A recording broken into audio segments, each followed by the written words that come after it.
নমস্কাৰ, সকলো নিশ্চয় ভালে আছে।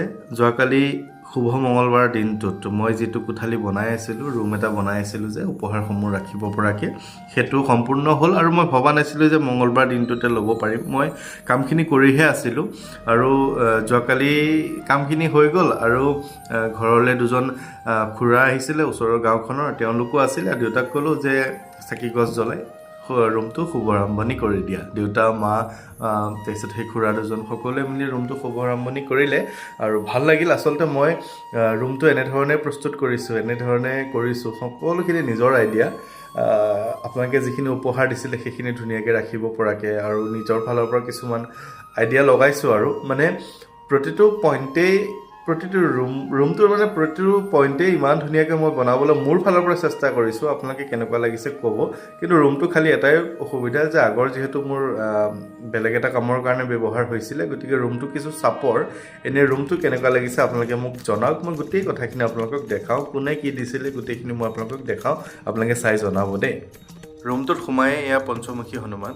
আচলতে মোৰ যিখিনি মোৰ অভিজ্ঞতাৰে পঞ্চমুখী হনুমান প্ৰভুক মই তেনেধৰণে ৰাখিবলৈ সকলোকে পৰামৰ্শ দিওঁ। সকলোৰে নিজৰ নিজৰ দৃষ্টিভংগী আছে, সকলোৰে নিজৰ নিজৰ কথা। কিন্তু মই এটা কথা বিশ্বাস কৰোঁ যে পঞ্চমুখী হনুমানজনে সদায় আপোনাৰ ঘৰখনৰ ভিতৰৰ ফালে চাই থাকে, যে আপোনাক কোনো ধৰণৰ বেয়া শক্তি, বেয়া ভাৱ, বেয়া চিন্তা ঘৰখনত আনিব নিদিয়ে বা বেয়া শক্তি আহিলেও দুৱাৰ দলিতে সেইখিনি নাশ কৰে বুলি মোৰ এটা বিশ্বাস আৰু তেনেধৰণে মানুহে ফল পায়।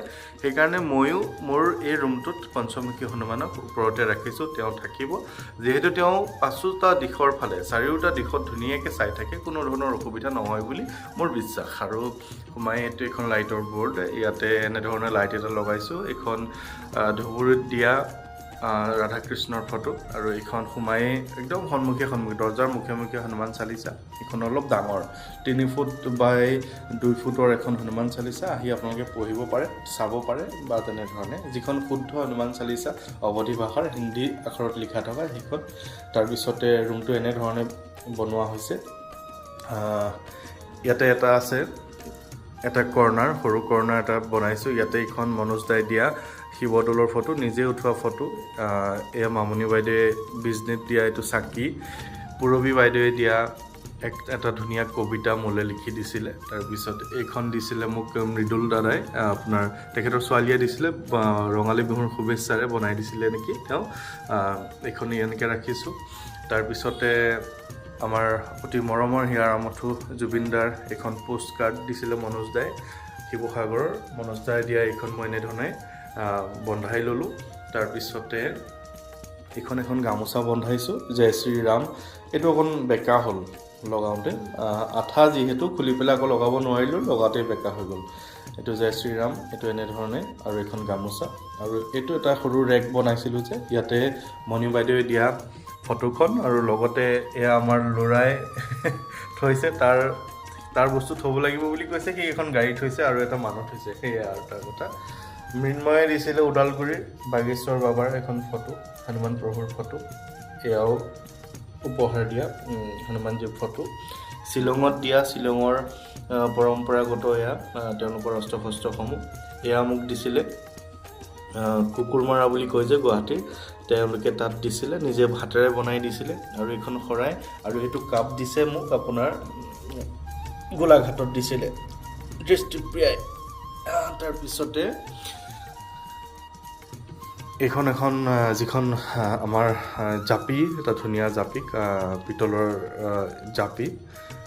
এই জাপিটো দিছিলে পিতলৰ নে কাঁহৰ জাপি কয় আৰু, এইটো দিছিলে মোক শিৱসাগৰত বিনু বাইদেৱে। এয়াও দিছিলে মোক মাজুলীৰ মুখাশিল্পৰ অন্যতম এয়া গৰুৰ পক্ষী বা জটায়ু বুলি কয়, এয়া এনেধৰণৰ। তাৰপিছত এই ৰেকডালত আছে হনুমান প্ৰভু, মামনি বাইদেৱে বিজনেৰ দিয়া। এইখন মোক ডিকমত যেতিয়া গৈছিলে, ডিকমত যাওঁতে দিয়া এখন ডাঙৰ শৰাই দিছিলে তেওঁলোকে।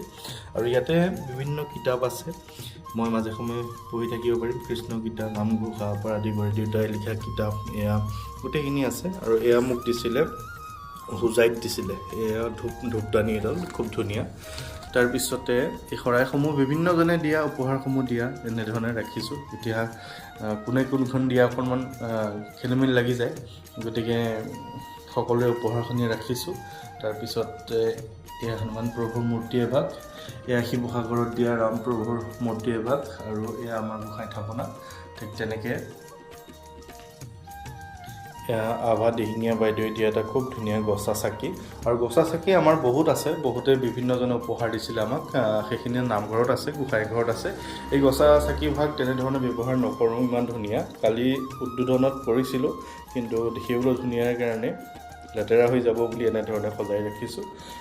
এয়া মহাদেৱ, সোমাই আহিয়ে আলমাৰিটোত মহাদেৱ দেখা পাব। আৰু ইয়াৰ ফটো গুৱাহাটীত দিয়া, এইখন নগাঁৱৰ পৰা দিয়া, আৰু এইখন গুৰেশ্বৰৰ পৰা দিয়া। এই গোটেই কথাখিনি এনেধৰণে ৰাখিছোঁ। আপোনালোক আহিলে বহিব পৰাকৈ দুখন চকী এনেধৰণে আৰু বনাইছোঁ। আৰু কেনেকুৱা লাগিছে আপোনালোকে জনাব, আৰু আপোনালোকে আহিলে ফটো উঠিব পৰাকৈও ধুনীয়া হ'ব, হয়নে? প্ৰত্যেকটো মানে কোনেই আচলতে ফটো উঠিব পৰাকৈ ধুনীয়াকৈ বনাবলৈ চেষ্টা কৰিছোঁ। আৰু আহিব আপোনালোকে, কথা পাতিম, কেনেকুৱা লাগিছে জনাব। এইটোৱে আৰু আমাৰ নতুন মই বনাই থকা ৰুম। ধন্যবাদ।